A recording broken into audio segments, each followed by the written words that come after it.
देखिए, हमारे देश के बच्चे तो अलग अलग देशों में गए हुए।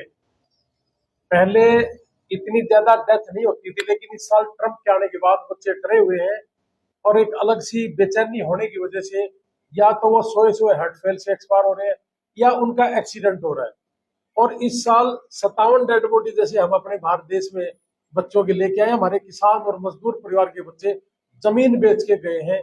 तो इस पे दुखी मन से हमने कुछ सोचा कि भी क्यों ना एक ऐसी चीज किया जाए कि किसी कारणवश हम ये हमारे बच्चे नौजवान बच्चे की डेथ रुक जाए। और हम अध्यात्म से जुड़ा हुआ देश है, सनातनी हमारा देश है, तो हमने एक हवन यज्ञ करने का निर्णय लिया। और 48 कोस की जो परिधि है कुरुक्षेत्र की, रामराय तीर्थ स्थान से चल के कुरुक्षेत्र तक ये यात्रा होगी। और यहाँ पे एक शांति महायज्ञ यात्रा पूरी करके और यहाँ पे एक हवन यज्ञ होगा। जो बच्चे विदेशों में गए हुए हैं, किसी भी देश में गए हुए हों और किसी भी स्टेट के हों, उन सब के अच्छे स्वास्थ्य के लिए, सुरक्षा के लिए हर घर से मिट्टी और पानी भी चाहिए। और जिनके वहां डेथ हो गई उनके भी घर से मिट्टी और पानी चाहिए, उनकी आत्मिक शांति के लिए। और जो बच्चे गए हैं वहां, उनकी सुरक्षा और अच्छे स्वास्थ्य के लिए। और जो फौजी भाई हैं बॉर्डर पे, उनके अच्छे स्वास्थ्य के लिए। और जो शहीद हो गए उनकी आत्मिक शांति के लिए ये पैदल यात्रा करके 12 अक्टूबर को कुरुक्षेत्र ब्रह्म सरोवर के ऊपर ये एक हवन यज्ञ होगा। सर, यात्रा कब शुरू होगी और यहाँ पर समाप्ति कब पहुंचेगी? 8 अक्टूबर को ये रामराय से शुरू होकर के शाम को 8 को नगूरा 30 किलोमीटर पर डे, और नगूरा से 9 अक्टूबर को चल के तीतरम मोड़ कैथल शाम को, और 10 अक्टूबर को तीतरम मोड़ से कैथल होकर के पुंडरी, और पुंडरी से ये ढांड चलेगी, ये अपना टोठा ये जो कोल गांव है इनसे होते हुए।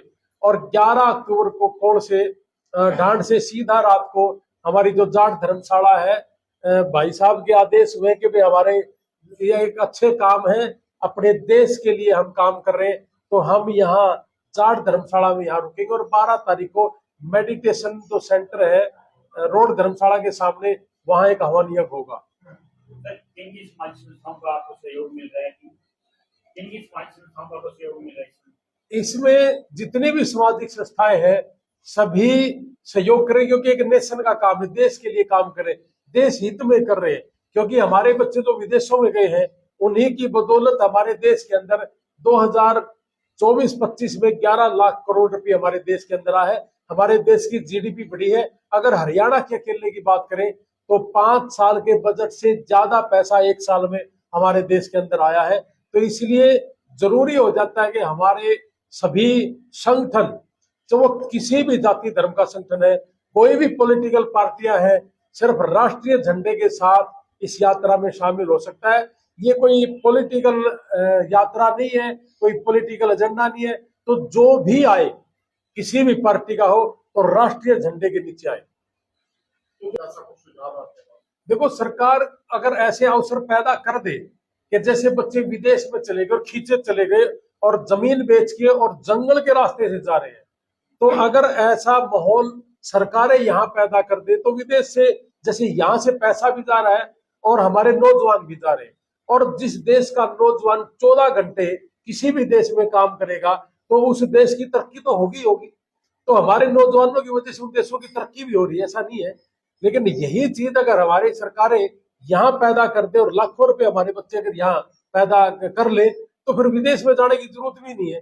ना जमीन बिकेगी, ना नौजवान जाएगा, और नौजवान हमारे देश के लिए काम करे तो ज्यादा अच्छा रहेगा। तो सरकार को अवसर पैदा करने चाहिए। यहाँ खाली बात करने से काम नहीं चलेगा। मुझे लगता है कि सरकारों को धरातल पे जाके काम करना पड़ेगा। अकेला ये कह देना कि जी आपकी जीरी अगर पानी से मर गई, या तो उसका मुआवजा बहुत कम किया जाता है, ये पॉलिटिकल बातें इसमें अगर ना जाए तो ज्यादा अच्छा रहेगा। सर, आम जन से क्या अपील करेंगे? मैं सभी से एक ही अपील करूंगा कि एक तो विदेशों में जो गए हुए बच्चे हैं उनसे और उनके माँ बाप से कि कौन सी फांसी आ जाएगी कि अगर हम डिपोर्ट भी हो गए तो मरने से तो ज्यादा अच्छा है। पैसे तो देर से हम फिर भी बढ़ा लेंगे कि नौजवान है, 60 लाख रुपए भी गए, घर से नौजवान भी गया।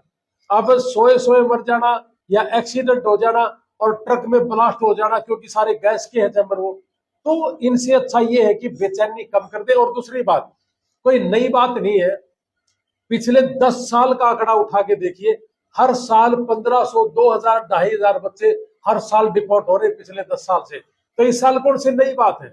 हाँ, इस साल थोड़ा सा हवा ज्यादा कर दिया, सोशल मीडिया पे ज्यादा भोंक दिया, इसलिए हमारे बच्चों को लगता है कि शायद मुझे भी बाहर फेंक देंगे। जिनके पास वर्क परमिट है, सोशल सिक्योरिटी है, इंश्योरेंस है, वो अपने काम पे ध्यान दे, ज्यादा घबराने की जरूरत नहीं है।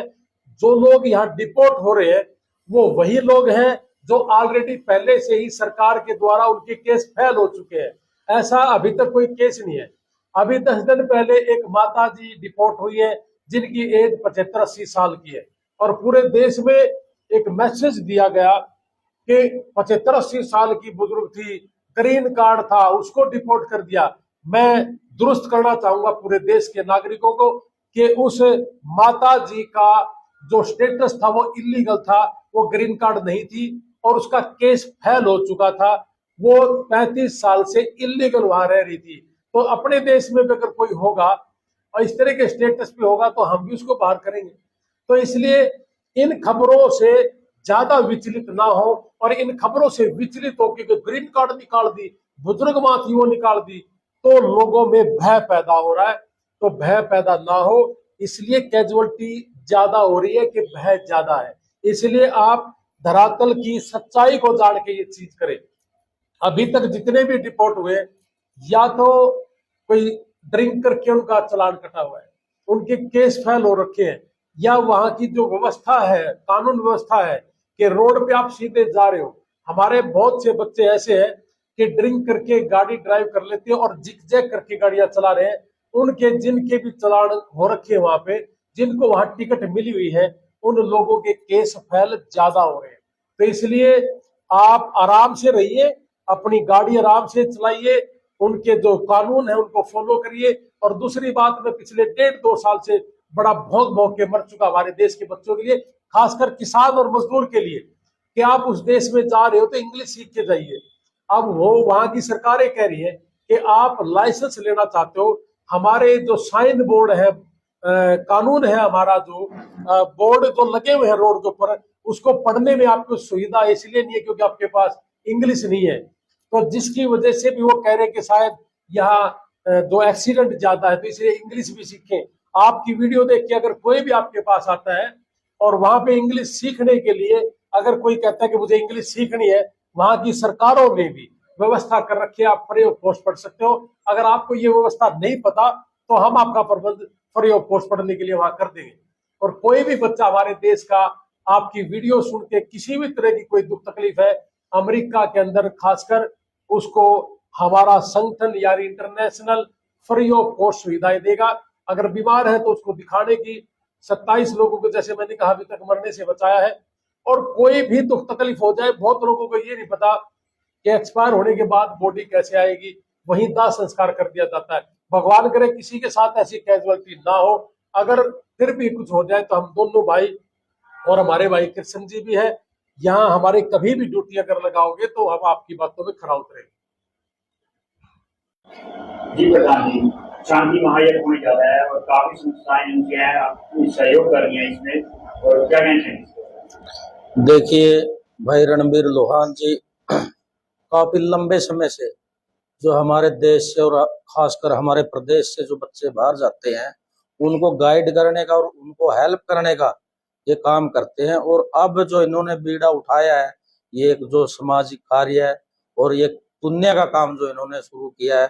अब कुछ टाइम से डेथ वहां पर ज्यादा हुई है, उनकी डेड बॉडी लाने का, और जो हमारे देश के अंदर जो सैनिक शहीद हुए हैं उनके लिए एक शांति महायज्ञ यात्रा जो ये निकाल रहे हैं।